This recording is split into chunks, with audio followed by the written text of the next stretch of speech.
Officiating 101 breakout session.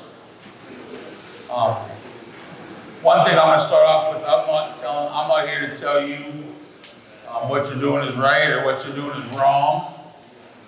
A little bit about me, I've been in and out of the Derby Road probably over 40 years. Over 23 as a driver, plus still tinkering here and there. And over 18 on the wall as an official. I've officiated, I don't know how many states. I've been to Dent, back to the Pontiac Silverdome, way back in the day. I've worked for Destruction Productions, worked for Crouchers, I've worked around the city, Stern Dirt in Vegas. I've seen big, small, little, just about them all. People ask me how many cars I inspected.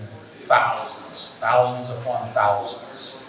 So keep in mind what I'm telling you again isn't, or just techniques or things that I've learned throughout the years that I feel helped me to do a better job at some of the things. So we got some more coming. I never imagined there would be this many people interested in what I got to say. That's a one thing. Just school. Yeah, I think my wife must have paid everybody $5 to come up in here. Well, one of the very first things I guess I learned the hard way was I'm going to start with writing rules. None of you have ever done it.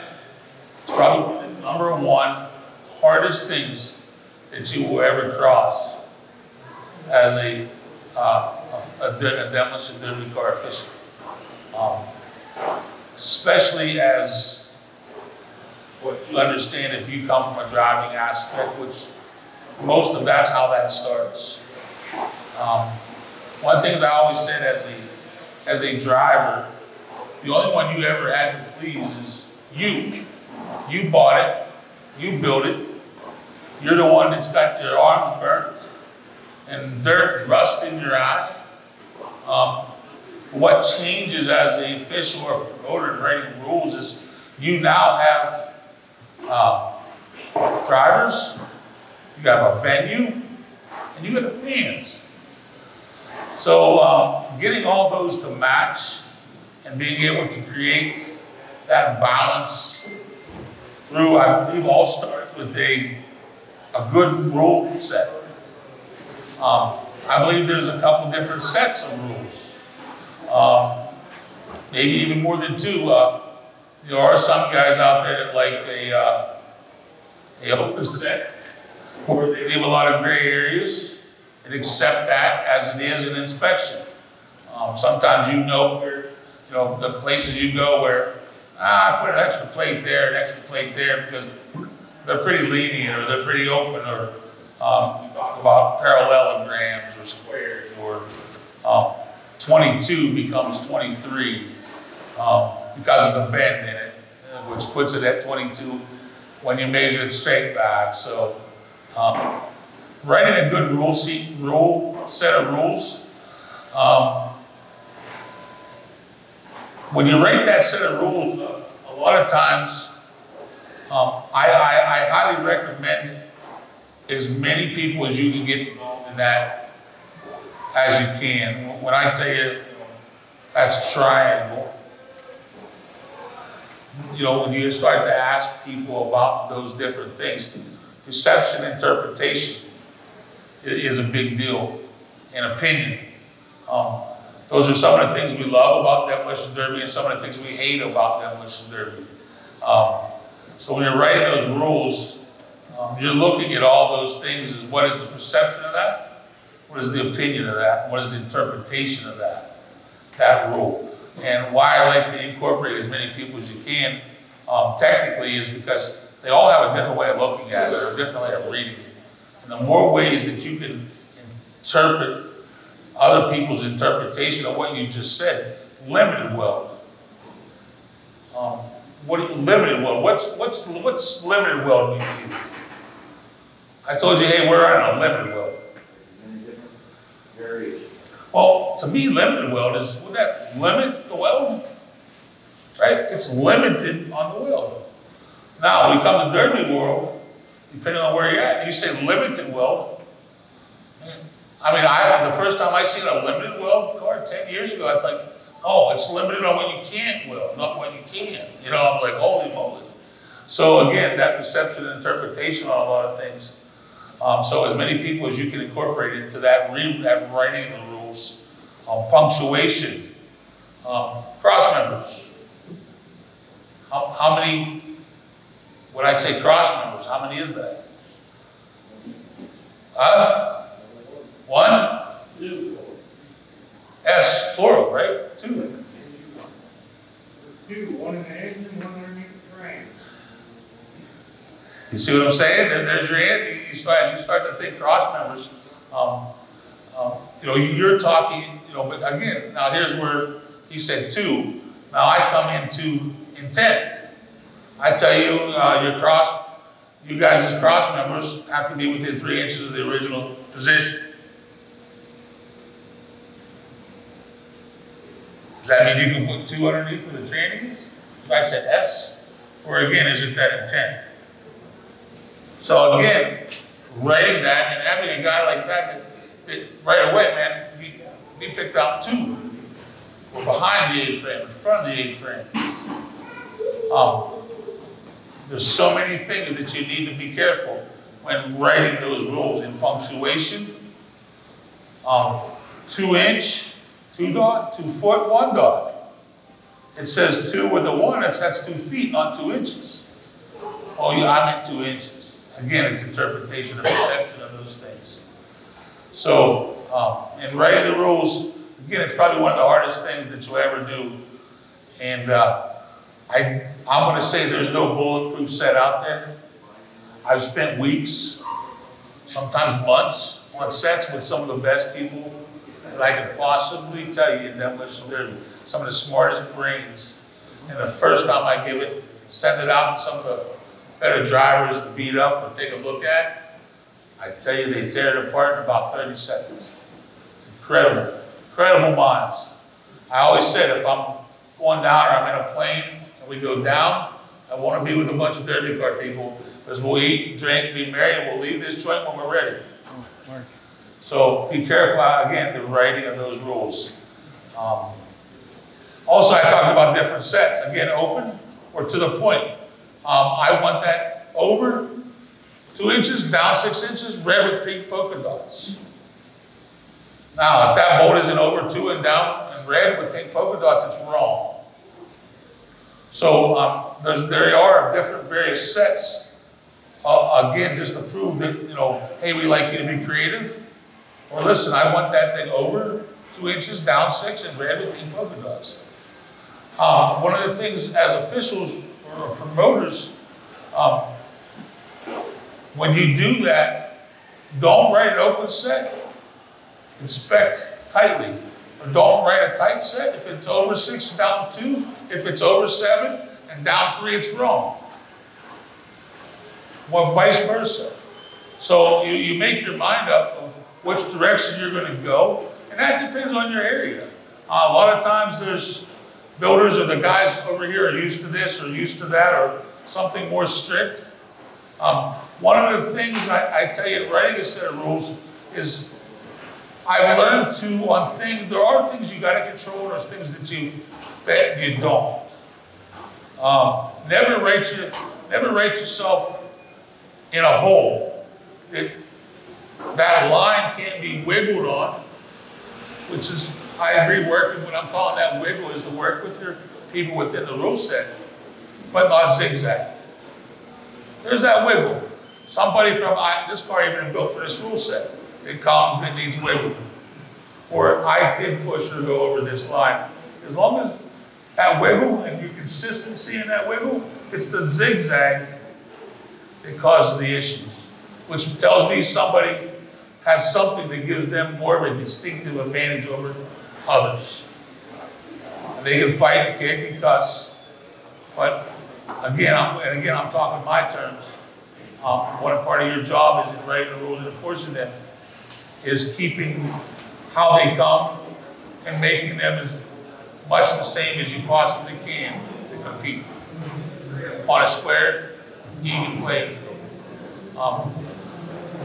So make sure what you're writing, you mean, and then the interpretation of that is understood, and you stick with that. Monday, Tuesday, Wednesday, Thursday, Friday, friend or foe.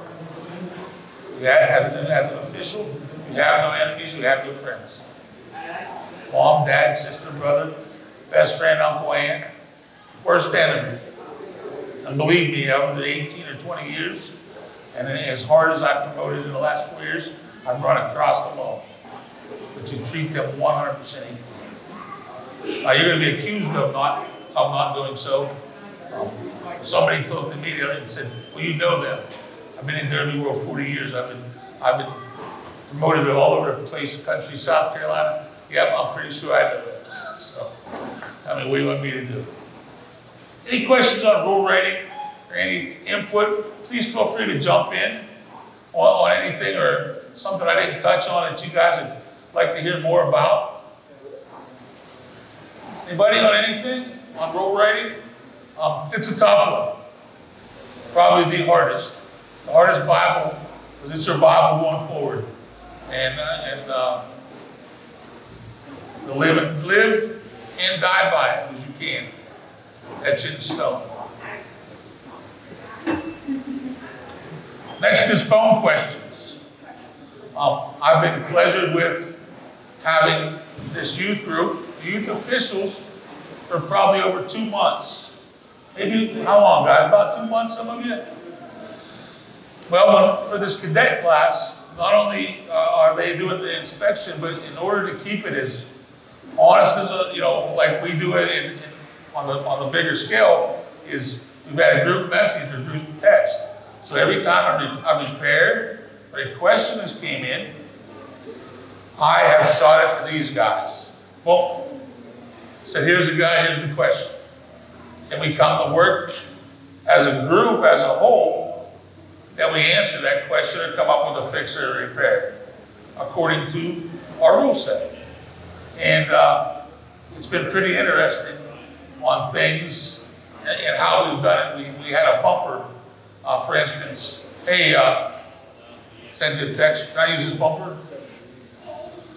They were like, well, that's a this or that's a that. I don't see why not. Yeah, no. I said, stop right there, guys. I said, a guy sent you a picture of a bumper. Now, let's refer back to our rule set. What does it say about bumpers? Pretty clear. Here's the thickness. It's got to be this. You got to be able to see through, blah, blah, blah. Now, a guy sending you a picture of a bumper. He has the bumper. He has the rule set. In your mind, what does he have? He has the bumper in front of him. What makes him think that he can't use it? Instead of yes or no. So that was the answer we gave him. You have the bumper. You have the rules. Is there anything in the rules that actually make you think you can't use that bumper that you would ask? Maybe that's a better question. 90% of the time, I will not say yes or no to a picture. Unfortunately, sometimes that picture isn't even what you may or may not get when you get there. There's so many questions about it, and I always leave that as I see there. But the final determination will be made once I see it in person. What I see there may have changed, may have been added to, may have been subtracted to. But a lot of guys will get you to try to say yes here. And then, look, you told me I could. Well, I told you I could to that, but what I see now isn't what I see then. So, again, be very, very careful on yes or no's and questions over the phone or pictures. Again, just knowledge, been bit before. So when you're answering those questions, and again, maybe question them back why are you asking? What is it that you have, that you read in our rule set that makes you think that you can't use it? And at that point, they sort of start to spit out their own, well, that bumper, well, guess what that bumper had in it was gussets. The rules clearly states gusseted, no gusseted bumpers. But he asked anyway. So if you're reading that rule and he says, I can't use a bumper that got gussets, but you send a picture asking about, can I use a bumper that got gussets? You tell me. It says no gussets, the bumper that gussets. Probably not. You know, it's just, so be very, very wary of pictures saying yes. Yes, sir. So what do you do when that guy welds that wrong into the car, brings the car to the show? Well, another thing we do with things that when they do, again, probably you're going to get a number, or you know, what you know, there's no name. That car number and driver. Once I do that, that goes along with my message to all my texts. So when that guy does bring that bumper and comes, it's here's the car number, here's the driver, and here's the answer. If it said we said no gussets, and you bring it welded with a car and bumper that's gusseted, and in our message to car 383, Joe Bag of Donuts, it says, no, you can't use that gussets, and he does bring it, I would have to say 100% either we can either change the bumper.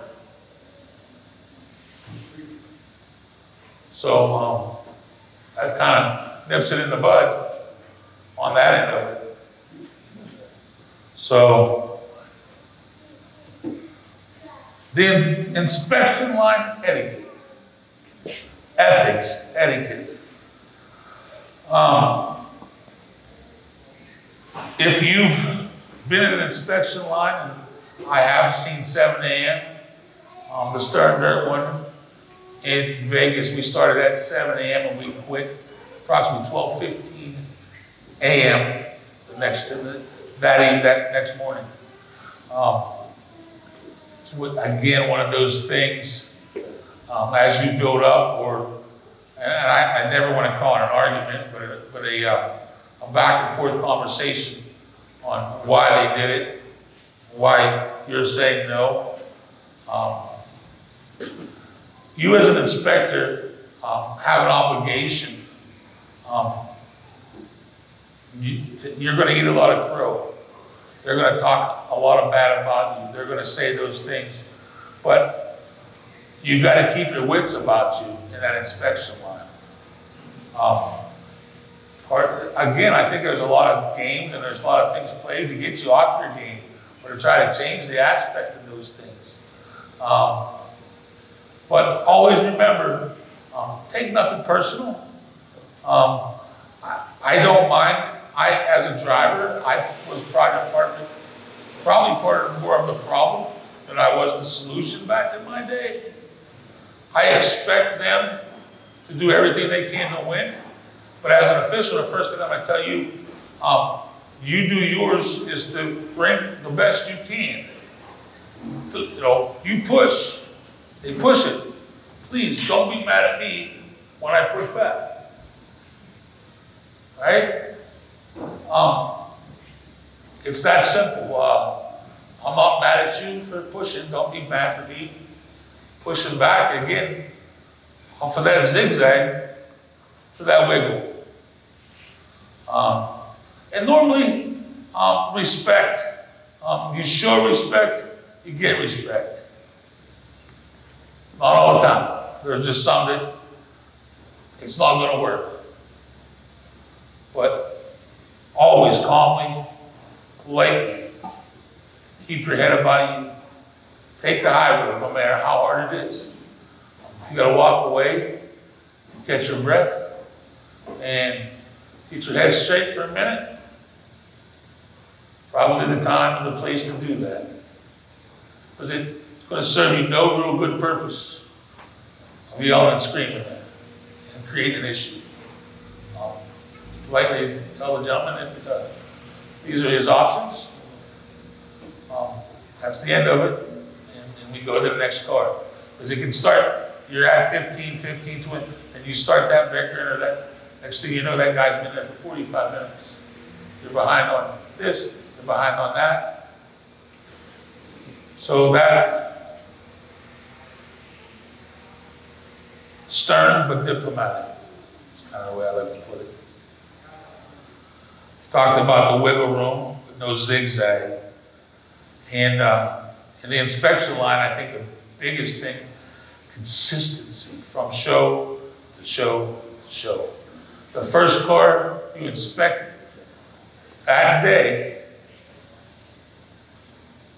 sets precedence for what happens the rest of the time. And the first show of the year that you do sets precedence on things for the entire year. Because how many guys or drivers or people I do when you went drivers, they read a rule set and they want to go to that derby. What's the first thing a driver or competitor does? Oh, what's the first thing when you wanted, if you was a driver, when you wanted to go to the show, what's the first thing you did as a driver? What? You went there to see what I can and what I can't get away with. How are they strict? Are they stringent? Who do they got there? Who's looking at what? Oh, I can't get, I know that guy, he knows everything about it. I don't know how many of you guys, Jonathan Howman is my compact guy. He's a pretty amazing guy. He cheats, and I don't think he knows how he's done it. No one else got it. The guy's incredible. His cars are incredible. We had a team show last year, and we had a waiting list from Kentucky, Ohio, all over. Well, I don't see nobody from Kentucky or Ohio, because they said they've run that strut for 4 years, and nobody has seen it. They brought it one day. Jonathan Howman picked it up in about 30 seconds. So keep in mind those texts and things like that. But that's a big part of it. I found it to be almost, at some point, a hindrance. Because guys, man, I go there in the competing field, they'd rather go somewhere where they can grind in or hide 40 fixal plates than come and compete on a level playing field. And I'm going to tell you now that at some point, as you go along, I've had people tell it to me right to my face, when you inspect cars. Yeah, we do. We inspect cars. That's the object of the situation, is to give these guys a level playing field to the best of your abilities. And market, nobody is perfect. You, the best guy, the worst guy, are going to miss things. These guys are incredible with what they're able to do and the way they're able to do it. So, again, no one's perfect. It's to the best of your ability. The object of that is not that you've seen it and let it go. It's different. And actually, hey man, I just didn't see it. I honestly looked, I tried, I did the best I could do, I just didn't see it. And anybody that says that ain't never happened to them is lying to you. They're straight up lying to you. You start to look at some of these cars and some of these people, they're brilliant. They're definitely brilliant. Next thing I want to state, especially you youth guys tonight, first thing you do when you get to a wall and you're going on a derby track as an official, you're going to the arena, is you get up, you find your spot. Number one, things you can trip over, whether it be a mound or a wall or whatever you're standing on. 2 car lengths to the left, 2 car lengths to the right. Is what you're standing on or what's next to you. Can a car hit that over there? You know, back in the day, you guys would probably haven't noted, but we used to use telephone poles. So, all right, so when a guy, you're standing here, a guy runs over the poles over here, 25, 30 feet from you. Once he went over, and his front wheels, and he backed up, he pulled this telephone pole was over there. Now he hit you over here. You know, you had to be very, very aware of those things. Today, U tires are big. I've seen these things pinball. My closest thing was, I think 2 years ago at the final confrontation. Car hit, bounced off here, pinball right back at me. Again, I had my escape route in my head before I started. My only escape route was the skid loader bucket. I knew where I was going if I had to go. I went in the skid loader bucket, I felt the car hit the bucket, and people thought I was dead. I stood up and I said, boy, that's good. That was my out, and that's where I went with it. So when you turn around, I don't care if it's a fireman and people, or people from the stands that want to come up, crowd you, back up, get away from you. 2 car lengths to the right, 2 car lengths to your left. Exit A, exit B, exit C. Eyes wide open, okay? And make sure 100% that you have an escape route that you can turn and burn. It's not, you're not going to trip, you're not going to fall. Because it happens, bang, that car's on you like that. You're over here watching, that guy bumps off, hits the car in front of you. You guys, when you're standing there, you got to be alert, eyes wide open at all these times, because it's going to happen instantly. Like that, Go ahead. guy got hit with that bumper in Rogers High. Yeah. Car come flying, or bumper come flying. 100%.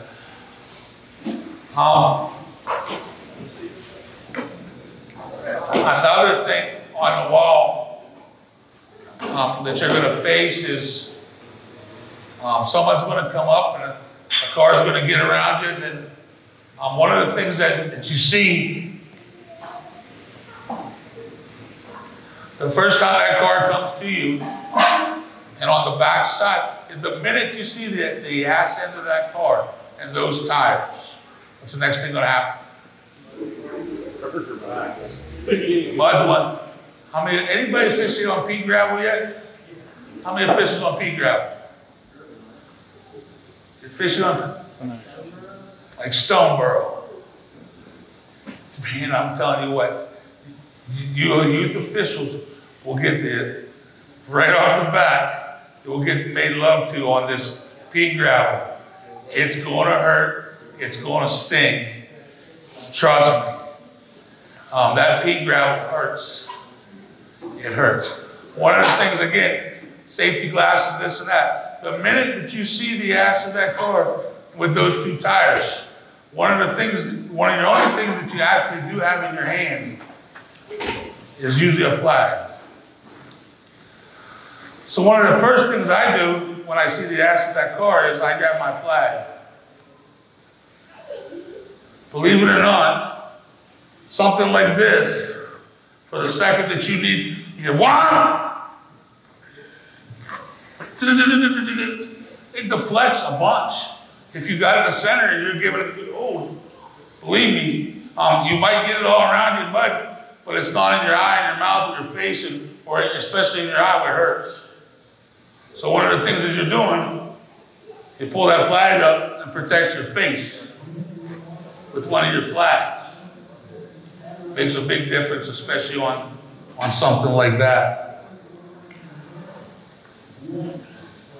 Another thing, officiating, where I would get caught up in, and we all do, is the wonderful sounds of the motors and all that's going on. Or you do have a buddy out there. And what happens, there's a difference in officiating a derby to me and watching a derby. I understand you're not out there to watch it. You're out there to officiate it. 18 or 24 years later now, it still happens to me. Man, you get something, an old call, you're out there singing sweet or a red line, just, wow, you're like, yeah, man, yeah. You know, you kind of catch yourself being a fan and watching it. Well, that guy just shut his car, went out, and 15 seconds went by, and his family's has it on the clock, and you know, he's saying, well, comes 60 seconds, and man, you know, he's out. Well, you didn't put him on the clock for 15 seconds. So again, being aware of what you're doing there, and again, there's a big difference in officiating and watching it. So another thing about being on a wall is an area. That area, that space. You can't watch everything. Hopefully you're spread out enough. If you have like a 45, you took your hands and went like this, you got this guy, you got that guy, you got that guy. That's your area, that's your space. From there, center. The guy on the other side of you should have that same 45 from the wall, center. You from on the wall shouldn't be making driver hits calls. It's on the, if that car's passenger side, there's no way you can make that call. Those people on there, on the other side. So be aware of those things. Timing. Again, we have these headsets and we pay hundreds and hundreds and hundreds of dollars for these things. I think people use them as earmuffs. I'm not sure why, but when, again, this is what we do at our place. Now, one of the things I want to go about these headsets, there's a button here. That button has a lag on it. I've not used a headset that don't have a lag on it. You hit that button and go, car 28, go to 30, it's on the clock. The other people honestly can't hear you.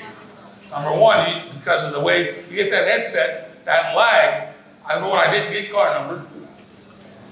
And I can't tell, because you're yelling in this, and again, the excitement. So when you push a button on the headsets, you hit it 1001, car 28, 28, on the clock. Now, you as the other officials, and in my world, we always have a quarterback. That quarterback calls 28 on the clock, mark. Now, not only you, but I do not use a stopwatch. I can't stand a stopwatch. You can't start it when you want it. You can't stop it when you want it. It's terrible. I just looked at car 28, mark on the 2 on my watch. Now, when it gets back to that 2, as it's coming along, car 44 goes out. Car 44 to 6. Now, what am I doing? How many cars am I timing? 2. Do that with a stopwatch. Not going to happen. So now, as you're coming back around here, car 28, 15 seconds. Communicate. That's what we pay all this money for these. Break them, use them, we'll get new. So not one guy is saying that car, the communication, now my team knows car 22 has 15 seconds. So when that guy or the video comes, oh, I didn't want video. You, me, Bristol, Cam, did we not? No. You put him on a clock, car 22, was in your headset at 15 seconds. 15 seconds went by. Bristol makes the car 22 out, breaking stick. It's hard to argue with that, ain't it, guys? It's a real hard argument when not only one guy isn't making those calls. That crew's making that call. Hey, I heard him. You know, he had 15 seconds. Matter of fact, I think he gave him 20 before he broke him off. It was car 28 start time, not 22. 22, 28, there you go. Well, you know, that makes sense too. You gotta remember those things. Again, the headset on the button, speaking clearly. Remember that lag. 1001, red. And you speak clearly. Again, I talked to the quarterback on that. One last thing that I have. One of the things I see people do from the wall is you're 4 foot up on a bank and they're over top of you and then everybody's up here like this. All right, if you had a roof over your head, what color flag did I have in my hand? I don't see it. I'm 4 foot up on something, and you guys, my youth guys, you're 4 foot up on a block or 3 foot up on a block. You want to start a race or you got to get a red flag? Now what? See it fly. These guys got roofs and they can't see. Guys are waving the flag. Why almost? They can't see what you're waving. It's up in the air. They can't see it. You got that? And my little pet peeve, this isn't waving the flag. Hey, watch my own deal. Again, the proper way to hold it. Figure 8.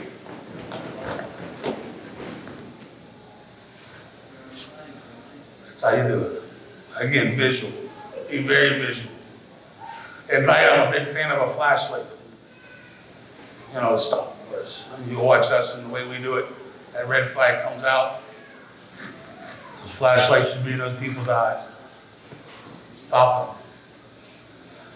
So, and the one thing that all your competitors are, in closing, all your competitors are looking for is this one right here. You know, be proud enough when you work your way up and you get to those things, and one day you're the guy that has this in his hand and waving. I've been very fortunate to do it for a lot of great promoters in my time and in my day.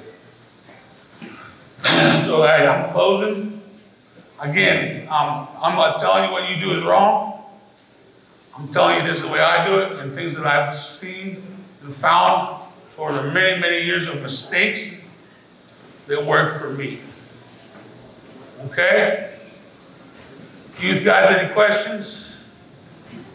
Anybody else got any questions? Okay. Stop. 100%. Right? I mean, yes, definitely. And I didn't really get into the fire, but you guys know red, stop, green, it means go. After you wave the green flag, the only flag you should have in your hand is the red one. You know, many times I see people with a red flag come out and they wave the green one. Once you put the green one down,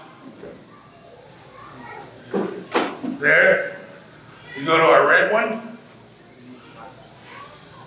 Again, what I do is I roll it up there. And now I restart the race like this. Okay, and then again, restart green. Also, make sure your flags, eye contact, very important. Communication, I'm looking at you. I'm telling you, pick it up, point. Look them in the eye. They read lips, trust me, because they're going to go like this. But when I'm telling you, pick it up, you pick it up. Every one of you know, I've seen you pick it up, you right now. Well, you can say what you want, but I made eye contact with you guys, and every one of you knew exactly who I was looking at when I was doing. But what the issue is that seat you was in, I once was. So I know the deal. Hey, thank you guys.